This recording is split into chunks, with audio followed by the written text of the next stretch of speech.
नमस्कार, आप देख रहे हैं 4 पीएम और मैं हूं आपके साथ निधि तिवारी। बिहार के मुख्यमंत्री नीतीश कुमार ने इस बार ऐसी पलटी मारी है कि बिहार वाले भी अपना माथा पीटकर सोच रहे होंगे कि आखिरकार नीतीश कुमार कब क्या बोल दे और कब किस बात से पलट जाए, कुछ कहा नहीं जा सकता। आज मोदी जी बिहार में रैली कर रहे हैं और कल अचानक से नीतीश कुमार सामने आए और उन्होंने एक बड़ा ऐलान कर दिया। और हैरानी इस बात की है कि ये ऐलान खुद नीतीश कुमार की बोली हुई बात को ही काटता है, यानी कि उन्होंने एक बार फिर से पलटी मारी, लेकिन इस बार पलटी मारी है अपनी बात से, जिससे ये सवाल खड़ा होता है कि क्या ये नीतीश कुमार की राजनीतिक कमजोरी और जन समर्थन में गिरावट का संकेत नहीं है? क्योंकि लगातार वो जिस तरीके के दावे करते रहे, जिस तरीके की बातें करते रहे, चुनाव आने से ठीक पहले उस बात से पलट गए।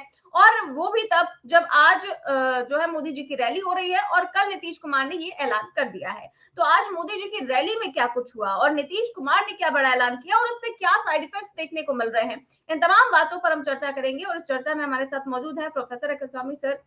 सर, बहुत बहुत स्वागत है आपका। तो सर, सबसे पहले तो मैं नीतीश की पलटी के बारे में ही बताना चाहूंगी कि आखिरकार उन्होंने किस तरीके से जो है चीजें की है। तो सबसे पहले मैं उनका ट्वीट दिखाना चाहूंगी।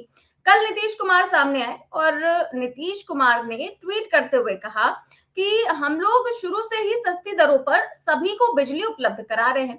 अब हमने तय कर दिया है कि 1 अगस्त 2025 से यानी जुलाई माह के बिल से ही राज्य के सभी घरेलू उपभोक्ताओं को 125 यूनिट तक बिजली का कोई पैसा नहीं देना पड़ेगा। इससे राज्य के कुल 1 करोड़ 67 लाख परिवारों को लाभ होगा। हमने ये भी तय किया है कि अगले 3 वर्षों में इन सभी घरेलू उपभोक्ताओं से सहमति लेकर उनके घर की छतों पर अथवा नजदीकी सार्वजनिक स्थल पर सौर ऊर्जा संयंत्र लगाकर लाभ दिया जाएगा। और बाकी भी उन्होंने काफी सारी चीजें लिखी हुई हैं। पर सर, इसका मतलब तो यही है कि जो नीतीश कुमार हैं उन्होंने भी अरविंद केजरीवाल की कॉपी कर ली और यहाँ पर भी मुफ्त बिजली का ऐलान कर दिया। लेकिन पलटना मैंने क्यों बोला, क्योंकि विधानसभा के अंदर ही नीतीश कुमार अभी कुछ वक्त पहले ही इस बात का बड़ा बखान किया करते थे कि ये जो मुफ्त बिजली दे रहे हैं ना, इससे हालत खराब हो जाती है अर्थव्यवस्था की। और पंजाब के लोगों को देखिए, मुफ्त बिजली दी थी पंजाब की सरकार ने, तो क्या हालत हो गई उनकी। तो पहले मैं उनका एक बयान सुनाना चाहूंगी कि वो आखिरकार वो विधानसभा के अंदर क्या कर रहे। देना चाहिए, कम दर पर देना चाहिए, लेकिन मुफ्त नहीं देना चाहिए। और एक बात मैं कहूंगा, बहुत लोग बोलते हैं मुफ्त में, इससे बढ़कर के कोई दूसरा गलत काम हो ही नहीं सकता। और ये काम पंजाब ने शुरू किया, क्या बुरा हाल अपना पंजाब ने कर लिया। और अगर दिल्ली में किसी को वोट मिल गया कि 200 तक हम दे देंगे इसको और बिजली मुफ्त में, और उसकी क्या स्थिति होने वाली है ये किसी को पता नहीं है।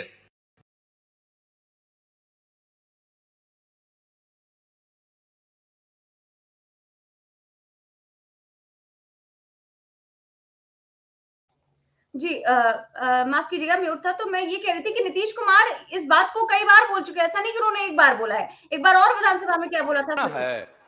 आप पहले से जानते नहीं थे। आपको तो हम शुरू से कह रहे हैं ना कि मुफ्त में नहीं दिया जाएगा। अब बहुत कम पैसे में देते हैं हम लोग, और इसीलिए देते हैं कि वो सुरक्षित रहे।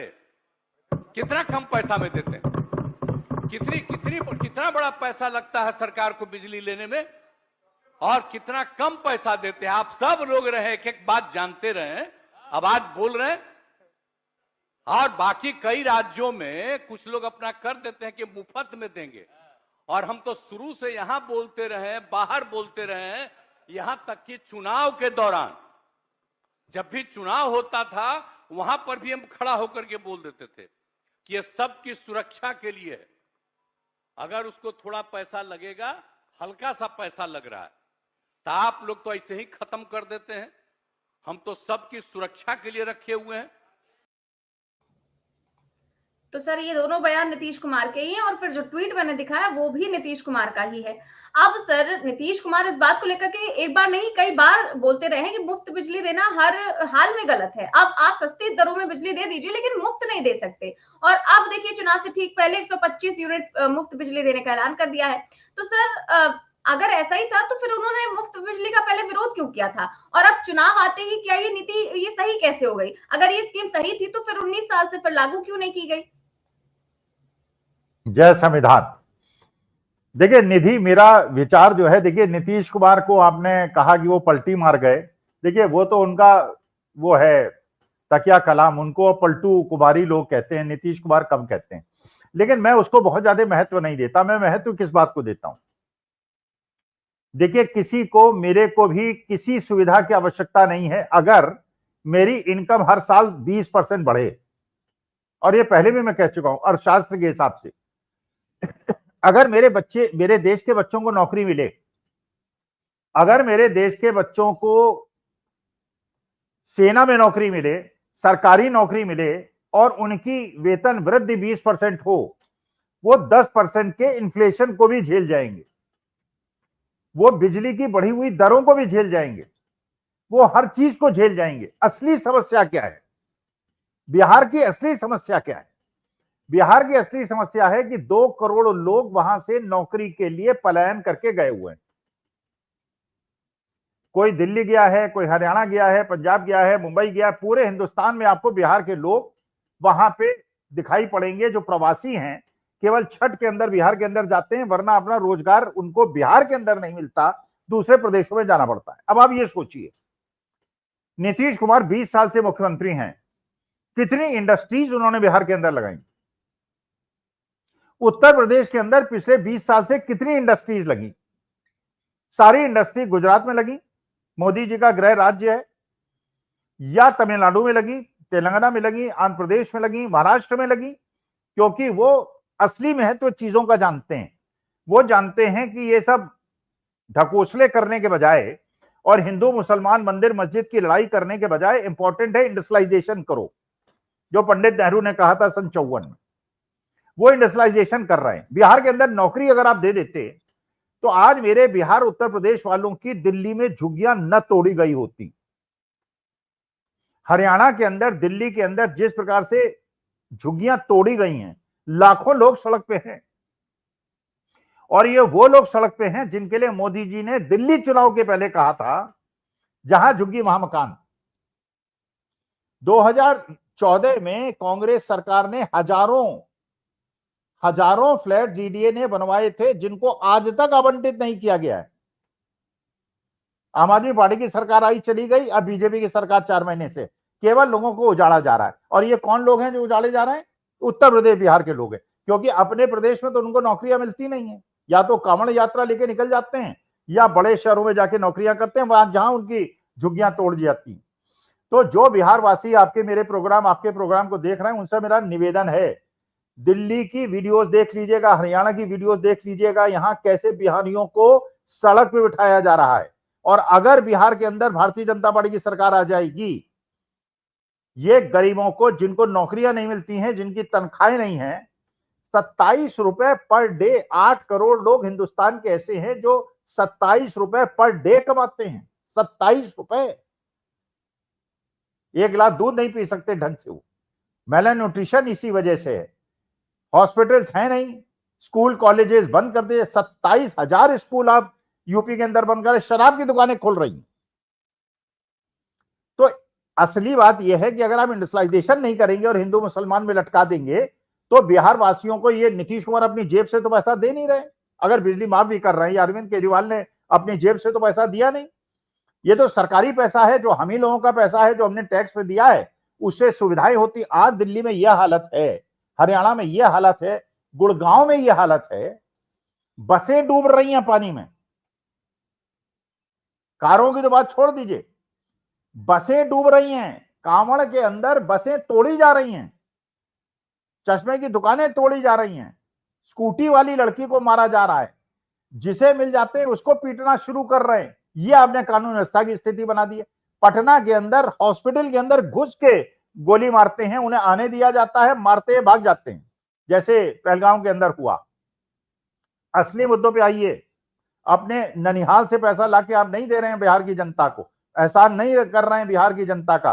बिहार की जनता मेहनती जनता है। आज अगर मुंबई के अंदर बिहारी ना हो, एक दिन काम करना बंद कर दें, बिहार ठप हो जाएगा, मुंबई ठप हो जाएगा।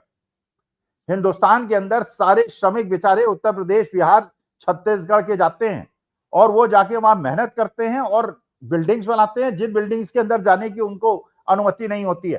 तो ये चोचलेबाजी है। मैं तो ऐसा बिहार, अगर मैं मुख्यमंत्री होता बिहार का, कुछ ना करता वहां कम से कम, जैसे एक बार आपको याद होगा, आपको क्या याद होगा, उस समय पैदा नहीं हुई होंगी, राजीव गांधी जब प्राइम मिनिस्टर थे देश के, 4 बड़े बड़े फर्टिलाइजर प्लांट उन्होंने लगाए थे। एक बबराला में लगाया था, एक शाहजहांपुर में लगाया था, एक जगदीशपुर में लगाया था। उस जमाने में कीमत थी 750 करोड़ की। लाखों लोगों को डायरेक्ट और इनडायरेक्ट जॉब मिला था। आप कुछ मत कीजिए, कुछ मुफ्त मत दीजिए, मेरे बच्चों को रोजगार दे दीजिए। रोजगार आप देंगे नहीं, रोजगार छीन रहे हैं। अग्निवीर ले आएंगे, सरकारी नौकरी में पेपर लीक हो जाएंगे। ये तो तेजस्वी यादव का प्रताप था कि 17 महीने सरकार में रहे, लाखों नौकरियां उन्होंने बिहार के अंदर दे दी। एक दिन के अंदर 1.25 लाख शिक्षकों को उन्होंने भर्ती किया। अरे नौकरी दे दो यार, हमें नहीं चाहिए। लेकिन नौकरी नहीं दोगे तो कोई 5 किलो अनाज देगा, झुंझुना देगा, कोई बिजली सस्ती का झुंझुना देगा। अरे यार बिजली हम सब खरीद लेंगे, हम अपने आत्म सम्मान, अपने आत्म गौरव से खरीदेंगे, अपने पसीने से पैसा कमाएंगे। आप लोग ये मत कीजिए, कोई एहसान नहीं कर रहे हैं, अपनी ननिहाल से लाके नहीं दे रहे, ये मेरा पैसा है। लेकिन इंडस्ट्रियलाइजेशन कीजिए। और बिहार उत्तर प्रदेश वालों से मेरा निवेदन है, ये धार्मिक उन्माद मंदिर मस्जिद में न फंसे, अपने प्रदेश के लिए इंडस्ट्रीज मांगे, बच्चों के लिए रोजगार मांगे और शिक्षा स्थल मांगे, हॉस्पिटल्स मांगे। ऐसे ऐसे हॉस्पिटल हैं बिहार के अंदर, हॉस्पिटल की बिल्डिंग बनी हुई है, एक भी डॉक्टर नहीं। बिल्कुल सर, बिहार की ये हालत है और शायद यही हालत समझते हुए जो है वो नीतीश कुमार इतने टाइम से ये कह रहे थे कि भाई नहीं लॉन्च करनी चाहिए, इससे अर्थव्यवस्था पर भार पड़ता है। लेकिन सर नीतीश कुमार बिहार में इतने लंबे टाइम से मुख्यमंत्री हैं, वो बिहार की आर्थिक हालत भी अच्छे से जानते हैं और इसीलिए शायद उन्होंने अब तक मुफ्त बिजली के बिना ही सारे चुनाव जीते हैं। लेकिन अब इस बार क्या हो गया, क्या नीतीश कुमार को अब अपनी सुशासन बाबू वाली छवि पर भरोसा नहीं रहा है? देखिए, एक मतलब इसको वो मत लीजिएगा, वर्डिंग्स में मत जाइएगा, शब्दार्थ में मत जाइएगा। रहीम जी का दोहा है, रहीमन नीचन संग बसी, लगत न कलंकई काहे, दूध कलारेन हाथ लखी, मद समझे सब ताही। तो इसको शब्दार्थ मत लीजिएगा, कोई मालानी का केस करते हैं मुझ पे। इसका मतलब ये होता है अपनी संगत पे ध्यान दीजिए। अगर आपकी संगत अच्छी होगी तो लोग आपको समझेंगे कि आप एक अच्छे व्यक्ति हैं, और आपके साथ गुंडे बदमाश होंगे, जैसे अंग्रेजी में कहते हैं ना, birds of the same feather flock together. एक ही तरह के जो पक्षी होते हैं एक ही साथ एक झुंड में उड़ते हैं। अरे आप ये बताइए, आपकी जो संगत है उसके पास हिंदू मुसलमान के अलावा कोई नैरेटिव है क्या? वक्फ बिल पे आपने उनका समर्थन किया, आपने हिंदू मुसलमान के नैरेटिव को आगे बढ़ा के देश को कमजोर किया। नीतीश कुमार जी, चंद्रबाबू नायडू जी, आपको इसका जवाब देना होगा। और इधर आपकी लॉ एंड ऑर्डर की पोजीशन दिखाई पड़ रही है। भारतीय जनता पार्टी में इतनी ताकत नहीं है कि बिहार के अंदर अपने बलबूते पे 40 से ज्यादा सीट जीत जाए। नीतीश कुमार जी आपके कंधे में बैठ के आपको कंधे से लात मार के निकाल देंगे, आप चीफ मिनिस्टर नहीं बनेंगे। आप ये राइटिंग ऑन द वॉल को सीख लीजिए, समझ लीजिए। तो इसलिए असली मुद्दा यह है, आप जितने चोचले के, और जो ये हो रहा है आज के तारीख में, ये जो SIR के नाम पे हो रहा है, ये भी जनता आज की तारीख में बिहार में, वो लोग जो भारतीय जनता पार्टी के कट्टर समर्थक थे वो भी आज भारतीय जनता पार्टी के खिलाफ है। आप चोरों की डकैती डाल रहे हैं, वोटों की डकैती डाल रहे हैं और बिहारियों से डकैती डाल रहे हैं। ये वो बिहार है, चंपारण का इलाका, जहां पे महात्मा गांधी ने अपने आंदोलन की शुरुआत की थी। कुंवर सिंह का एरिया है ये। 84 साल की उम्र में उस आदमी ने मरते मरते हाथ कट गया, आंखें फूट गई, सब कुछ करता है, लेकिन लड़ता रहा। ये वो बिहार है। उस बिहार को आप जो है इस प्रकार से वो दे रहे हैं, उनको डरा रहे हैं, उनके नाम काट रहे हैं। BLO खुद ही फॉर्म भर रहे हैं, खुद ही अपलोड कर रहे हैं और सारा तांडव आपने मचा रखा है वोट चोरी का, डकैती का। तो बिहार की जनता से मेरा निवेदन है, लोकतंत्र को बचाने का, संविधान को बचाने का दायित्व आज ऊपर है। हरियाणा में हमने कोशिश की थी, हमने वोट दिलाए थे, लेकिन इसके बावजूद नहीं जीते थे क्योंकि उस समय चुनाव आयोग ने बेईमानी कर ली थी। अब की बार बेईमानी मत होने दीजिएगा, डट के खड़े हो जाइएगा और एक एक चीज पे निगाह रखिएगा।